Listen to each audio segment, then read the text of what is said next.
Hello guys, स्वागत है आप सभी का बी आर एडिटर्स में।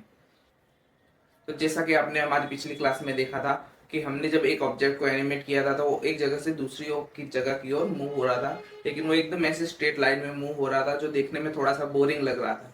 तो आज हम उसमें थोड़ा सा एक और लेवल आगे जाने वाले हैं। आज हम पोजीशन की वैल्यू को किस तरह से और किस तरीके से एनिमेट कर सकते हैं कि जिससे हमारा एनिमेशन देखने में थोड़ा अच्छा लगे। इस क्लास में आज पोजीशन की वैल्यू को अलग अलग तरीके से एनिमेट करना सीखेंगे और मोशन ब्लर को भी कैसे एनेबल किया जाता है, मोशन ब्लर की और क्या प्रॉपर्टीज है उसको भी हम सीखेंगे। वैसे तो आफ्टर इफेक्ट के प्रीमियम कोर्स बहुत ही महंगे भी बिकते हैं, लेकिन मैं आपको बेसिक से लेकर एडवांस तक पूरा सिंपल फॉर्मेट में सिंपल लैंग्वेज में सिखाने वाला हूँ, वो भी बिल्कुल फ्री। आपको क्या करना है, आपको सिर्फ बस हमारे चैनल को सब्सक्राइब करना है और हमारे वीडियोस को लाइक करते रहना है। आप आपके जो भी प्रॉब्लम या आपको जो भी कंफ्यूजन हो रहा हो वो आप कमेंट में सवाल कर सकते हैं, उसका जवाब भी आपको मिलेगा। और हाँ, अगर आपको ये सीरीज पसंद आ रही है तो वीडियो को लाइक करें, कमेंट करें और हमारे चैनल को सब्सक्राइब करें। तो चलिए बिना किसी देरी के हमारे डेस्कटॉप के ऊपर चलते हैं।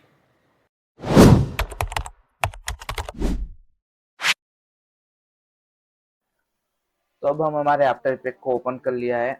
अब सबसे पहले न्यू कंपोजिशन क्रिएट कर लेंगे। पिछले वीडियो में जैसे हमने बताया था उस तरीके से हमें यहाँ पर इसकी वैल्यू को चेंज करके आप कोई भी प्रीसेट यूज़ करके कैसे कंपोजिशन को क्रिएट कर सकते हैं वो हमने पिछले वीडियो में बताया था। अभी मैं इसको क्रिएट कर लेता हूँ। इसके बैकग्राउंड कलर को मैं थोड़ा सा चेंज करना चाहता हूँ, तो ये मैं डार्क ग्रे थोड़ा कर देता हूँ इसको। ओके, और ये हमारा कंपोजिशन को क्रिएट कर लेते हैं।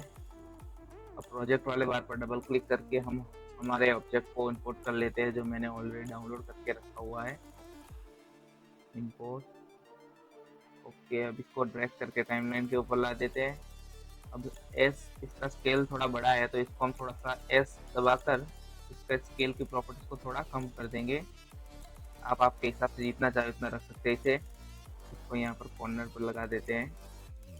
अब इसको हम एनिमेट करना चाहते हैं, पी दबाकर इसके पोजीशन वैल्यू के की फ्रेम को लगाएंगे। अब कुछ फ्रेम्स आगे आने के बाद ये कुछ फ्रेम्स यहाँ पर हम आगे आ जाते हैं।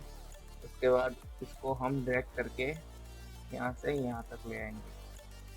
अब यहाँ पर एक और चीज़ मैं आपको बताना चाहता हूँ। जैसे ही हमने की फ्रेम लगाए हैं तो बीच में कितने कितने फ्रेम हमारे लगे हैं, ये जो डॉट डॉट जो दिख रहे हैं आपको स्क्रीन के ऊपर जो सीधी लाइन के अंदर, वो सारे हमारे फ्रेम्स है, यानी एक फ्रेम में हमारा एनिमेशन कितने आगे बढ़ा। आप इसको थोड़ा सा जूम करके देख सकते हो। तो ये देखो, जैसे जैसे हमारा फ्रेम के ऊपर हमारा प्ले हेड आगे चलता है वैसे वैसे हमारा ऑब्जेक्ट जो है वो आगे बढ़ेगा। अगर हम की फ्रेम को थोड़ा सा नज़दीक ला देंगे तो जो डॉट्स दिख रहे हैं उसकी वैल्यू कम हो जाएगी, मतलब उनकी गिनती कम हो जा रही है। तो उतने कम फ्रेम के अंदर हमारा एनिमेशन हो रहा है। अब ये इतने कुछ ही फ्रेम के अंदर एक दो तीन चार, एक दो तीन चार, चार फ्रेम के अंदर हमारा एनिमेशन है जो कंप्लीट हो जाता है। इसको हम अगर की फ्रेम की वैल्यू को फिर से बढ़ा देते हैं तो उसके अंदर फिर से जो फ्रेम है वो ऑटोमेटिक ऐड हो गए। अब यहाँ पर जो फ्रेम है उनकी संख्या ज़्यादा हो गई है। ओके, अब ये स्ट्रेट लाइन में है। अब इसे हमें थोड़ा सा मूव करना है, जैसे कि कर्व करना है। मैं चाहता हूँ कि यहाँ से ऊपर से आकर यहाँ से यहाँ सीधा आ रहा है, ये यहाँ से कर्व हो जाए। तो इसके ऊपर लेफ्ट क्लिक करेंगे और की मैनिपुलेशन पर सिलेक्ट करेंगे और कस्टम इस वाले ऑप्शन पर क्लिक कर देंगे दोनों के अंदर। अभी यहाँ पर आपको एक और पॉइंट दिख रहा होगा जैसा कि इलस्ट्रेटर और फोटोशॉप में दिखता है कर्व करने के लिए, तो बस आपको उसी तरह से कर्व कर देना है। यहाँ पर भी हमें ऐड करना होगा तो इसके ऊपर भी लेफ्ट क्लिक करेंगे, की मैनिपुलेशन पर क्लिक करेंगे और सेम वही ऑप्शन को यहाँ पर भी हम सिलेक्ट कर लेंगे। ओके, यहाँ से भी हम इसे कर्व कर देते हैं। अब ये जो हमारा एनिमेशन है वो ऐसे कर्व पाथ पर ही चल रहा है, इस तरीका का लग रहा है। लेकिन अब ये जैसे ऐसा लग रहा है थोड़ा थोड़ा चर्क चर्क होते हुए आ रहा है, तो इसके हम थोड़ा स्पीड में करते हैं इसको। ओके, यहाँ पर अब हम इसके अंदर मोशन ब्लर को ऐड कर देते हैं। यहाँ से ये वाला जो आपको बॉक्स दिखाई दे रहा है, इसके अंदर आप एक क्लिक करेंगे तो आपका मोशन ब्लर जो है वो ऐड हो जाएगा। ये हमने क्लिक किया, ओके। इसको हम प्ले करके देखते हैं, ओके। ये जो है हमारा मोशन ब्लर ऐड हो चुका है। ये जो है इसका मेन स्विच की तरह काम करता है, जो ऊपर हमारा दिया हुआ है। यहाँ से अगर हम बंद कर देते हैं तो ये हमारा मोशन ब्लर ऑन नहीं होगा, लेकिन यहाँ से हम जैसे ही ऑन करते हैं वापस से हमारा मोशन ब्लर आ जाएगा। तो इन दोनों जगह पर मोशन ब्लर का ऑन होना ज़रूरी है, तभी हमारे एनिमेशन के अंदर मोशन ब्लर आएगा। मैं फटाफट से इसे एनेबल कर देता हूँ। आप तो ये देख सकते हैं अभी हमारा मोशन ब्लर नहीं है, लेकिन जैसे ही हम मोशन ब्लर ऐड करते हैं तो हमारा ट्रांजेक्शन है वो थोड़ा स्मूथ दिखाई देता है। बिना मोशन ब्लर के कोई भी एनिमेशन है वो थोड़ा सा जर्क होता हुआ आपको फील होगा। आप जब भी मोशन ग्राफिक्स या कोई और एनिमेशन आप करें तो मोशन ब्लर का यूज़ ज़रूर से करें। ये इसका मेन की है, मेन स्विच की तरह काम करता है। यहाँ से इसको ऑन करेंगे तो काम होगा। ओके, हमारे वीडियो में अब आगे बढ़ते हैं। अब अगर आप चाहते हैं कि जो हमारा ये एनिमेशन है फ्लावर वो यहाँ से वापस ऑटोमेटिकली यहाँ पर आ जाए, तो उसके लिए मैं आपको एक मस्त ट्रिक बताता हूँ। सबसे पहले आपको प्ले हेड को स्टार्टिंग पोजीशन पर लेके आना है, की फ्रेम के ऊपर क्लिक करना है और कंट्रोल सी दबाकर कॉपी कर लेना है। कुछ फ्रेम्स आगे जाने के बाद सिंपली यहाँ पर कंट्रोल वी दबाकर पेस्ट कर देना है, और अब आपका जो एनिमेशन है वो वापस ऑटोमेटिकली उसी जगह पर आ जाएगा। ये कुछ इस तरीके से। तो अब आगे कुछ इलिस्ट्रेशन और फोटोशॉप से पार्ट को कैसे आफ्टर इफेक्ट के अंदर इंपोर्ट करते हैं वो सीखते हैं। सबसे पहले इन की फ्रेम को सिलेक्ट करके इनको मैं डिलीट कर देता हूँ। अब मुझे ये चाहिए कि ये जो मेरा ऑब्जेक्ट है वो बारी बारी सब कॉर्नर पर पहले इस और फिर इस कॉर्नर पर आए। तो मैं क्या करूँगा, इसको पोजीशन दूंगा, प्ले हेड को थोड़ा आगे मूव करूँगा और इस ऑब्जेक्ट को इस तरफ मूव कर दूंगा। वैसे थोड़ा सा प्ले हेड को और आगे करके फिर इस तरह से इस कॉर्नर पे लाऊंगा। इस तरीके से एक तरीका हमारा मैन्युअली हो जाता है, जो हमें आफ्टर इफेक्ट के बाहर जाने की ज़रूरत नहीं है, वो हमारा आफ्टर इफेक्ट के अंदर ही हो जाता है। ये लास्ट वाला हमने ये किया और कुछ इस तरीके से। तो अभी हमारा एनिमेशन कुछ इस तरीके से लग रहा है। अब एक बहुत छोटा सा लेकिन बहुत ही यूजफुल एक जो ट्रिक्स है वो मैं आपको बताता हूँ।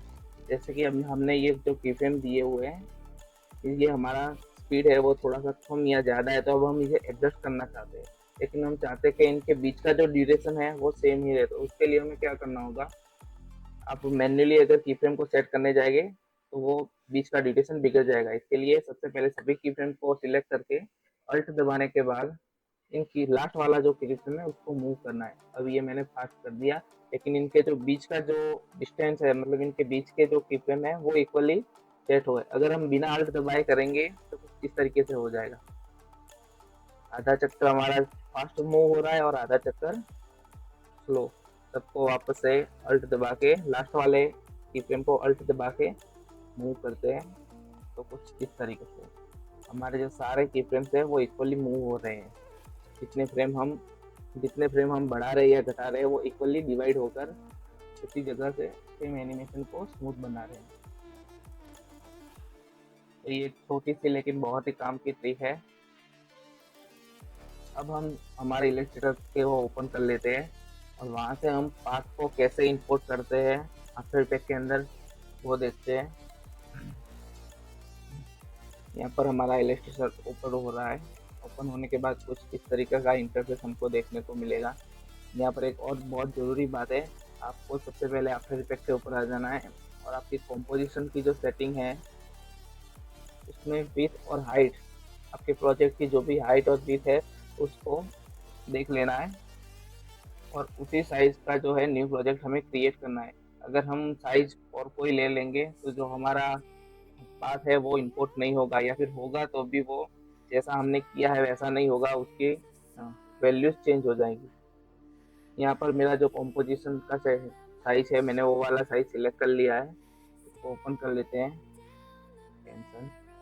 अब यहाँ से हम ये स्क्वायर टूल ले लेते हैं, यहाँ से इसको ड्रॉ कर लेते हैं ड्रैग करके। जो फिल किया हुआ इसे फिल नन कर देते हैं, ब्लैक नहीं नन। ओके, अब यहाँ इसको ऐसे ड्रैग करके कॉपी करेंगे। सॉरी, मैंने टूल सिलेक्ट नहीं किया। सिलेक्ट टूल को सिलेक्ट कर लेंगे और उसके बाद सिलेक्ट करेंगे, कंट्रोल 3 से कॉपी करके यहाँ पर पेस्ट कर देंगे। अभी हमारा ऑटोमेटिक पाथ आफ्टर इफेक्ट के अंदर आ गया है।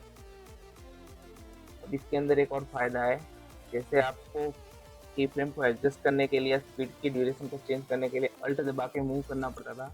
इसमें आपको अल्ट दबाने की ज़रूरत नहीं है। अगर आपने इलिस्ट्रेटर या फोटोशॉप से पाथ को इंपोर्ट किया हुआ है तो सारे जो की फ्रेम है वो ऑलरेडी मर्ज किए हुए ही आपको मिलते हैं। तो जैसे आप जब लास्ट वाले की फ्रेम को ड्रैग करेंगे तो बाकी सारे की फ्रेम इक्वली डिवाइड होकर एडजस्ट हो जाते हैं। लेकिन ये जो हमारा एनिमेशन है ये इस तरफ नीचे के कॉर्नर से शुरू हो रहा है। मैं चाहता हूँ कि ये ऊपर वाले कॉर्नर से शुरू हो। तो उसके लिए क्या करेंगे, सभी फ्रेम को हमने सिलेक्ट किया, डिलीट कर दिया, इलिस्ट्रेटर में आ गए वापस से। अब इस स्क्वायर को हम डिलीट कर देते हैं, डिलीट। अब यहाँ से हम पेन टूल को सिलेक्ट कर लेते हैं। नो सॉरी सॉरी, ये रहा ऊपर, जो ऊपर हमारा पेन टूल है यहाँ पर। यहाँ से सिलेक्ट कर देंगे, यहाँ पर एक क्लिक करेंगे और शिफ्ट दबाकर दूसरे कॉर्नर की ओर दूसरा क्लिक करेंगे। अगर हम शिफ्ट नहीं दबाएंगे तो हमारा लाइन है वो टेढ़ा हो जाएगा, इसलिए शिफ्ट दबाकर ही कुछ इस तरीके से क्लिक करें तो हमारा लाइन जो है वो बिल्कुल सीधा क्रिएट होगा। ओके, अब इस बात को कंट्रोल A दबाकर ऑल सिलेक्ट करके कॉपी कर लेंगे, कंट्रोल C दबा के। पहले कंट्रोल A फिर कंट्रोल C दबाकर पूरे पाथ को हम कॉपी कर लेंगे। उसके बाद वापस से आफ्टर इफेक्ट के अंदर आते हैं और इन कीफ्रेम्स को डिलीट करके प्ले हेड को फर्स्ट में लाके कंट्रोल V प्रेस कर देंगे। अब जो हमारा एनिमेशन है वो ऊपर वाले कॉर्नर से स्टार्ट हो रहा है और कुछ इस तरीके का लग रहा है। अब मैं चाहता हूँ कि ये जो कॉर्नर पर है वो थोड़ा सा ऐसे टर्न, जैसे कार टर्न होती है वैसे टर्न हो। उसके लिए क्या करेंगे, तो सिलेक्शन टूल को लेंगे और यहाँ से कुछ इस तरीके से इलिस्ट्रेटर के अंदर हम कर्व कर देंगे। अब इसको कंट्रोल A ऑल करेंगे, कंट्रोल C कॉपी, तो वापस से आफ्टर इफेक्ट के अंदर जाकर इन सारे की फ्रेम को डिलीट करके कंट्रोल V कर देंगे। अब ये जो हमारा है वो ऐसे मूव हो रहा है स्मूथ, जैसे हमारा गाड़ी कार मूव होता है उसी तरीके से। वीडियो में थोड़ा सा आगे बढ़ते हैं। यहाँ पर मैंने एक न्यू कॉम्पोजिशन ले लिया है, यहाँ से डबल क्लिक करके मैंने एक प्लेन का जो फोटो है उसको मैं इंपोर्ट कर लेता हूँ कुछ इस तरीके से।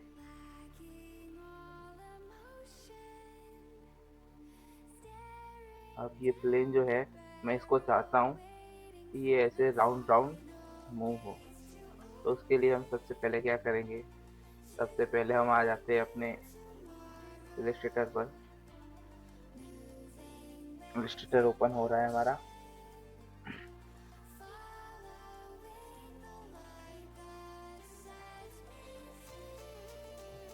यहाँ से हम कॉम्पोजिशन सेटिंग,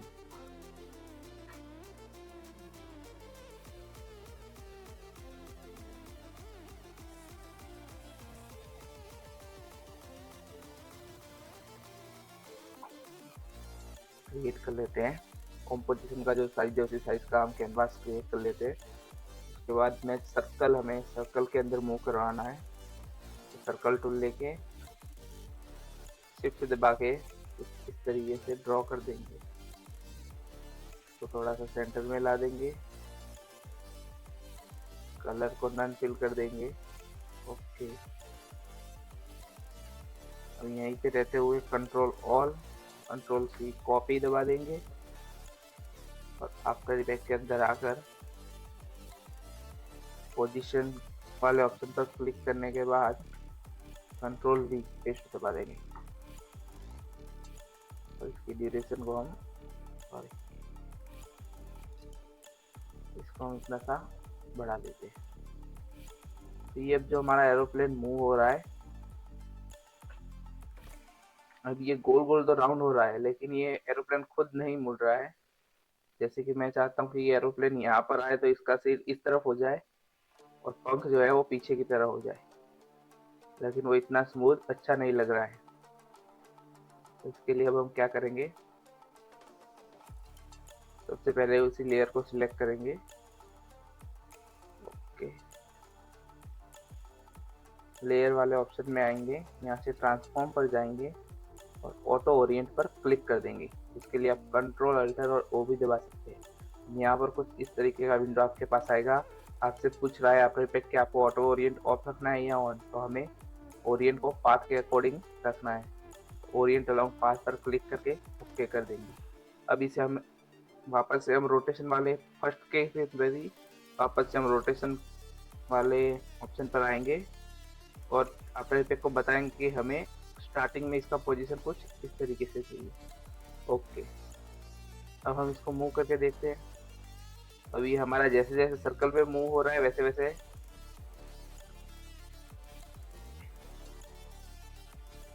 कुछ इतना सा इसको कर देते हैं। 2 मिनट। हाँ, ओके, अब देखिए ये कुछ इस तरीके से प्लेन हमारा एनिमेशन बन रहा है। अब कई लोगों के दिमाग में ये भी सवाल होगा कि हम सिर्फ रोटेशन की वैल्यू से भी तो इसको रोटेट कर सकते थे और उसके लिए हमें लेयर में जाके ऑटो ओरिएंट को सिलेक्ट करने की कोई ज़रूरत नहीं थी। तो बिल्कुल कर सकते हैं, लेकिन उसमें एक दिक्कत है कि आप जब भी एनिमेशन के बीच में कोई मास्क लगाना चाहेंगे यहाँ पर, वो मास्क नहीं लगेगा। जबकि इसके पाथ वाले ऑप्शन के अंदर आप यहाँ पर मास्क लगा सकते हो।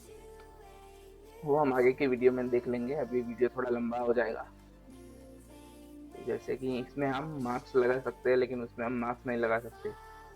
कैसे करना है, अगर आपको मास्क की ज़रूरत नहीं है तो भी आप कर सकते हो। सारे की फ्रेम को डिलीट कर देते हैं। स्टार्टिंग में इसको ओके, अब इसके रोटेशन को ऑन करते हैं तो किस तरीके से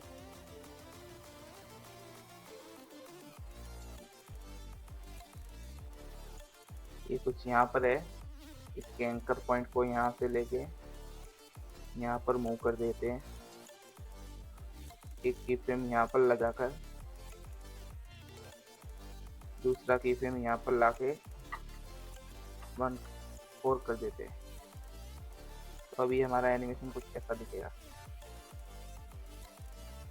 सेम सेम हमने जो पहले पाथ वाले ऑप्शन से किया उसी तरीके से हो रहा है, लेकिन इसमें आप मार्क्स नहीं लगा सकते और कुछ एनिमेशन को प्रॉपर्टीज जैसे कि मार्क्स लगाकर आप चाहते हैं कि यहाँ पर एक बिल्डिंग और बिल्डिंग के राउंड राउंड 3D इफेक्ट देना चाहते हैं आपके बिल्डिंग के राउंड राउंड या एरोप्लेन चक्कर काट रहा है, तो उस तरीके का एनिमेशन आप रोटेशन से नहीं कर पाओगे। उसके लिए आपको पाथ वाला जो मेथड है उसी को यूज करना होगा।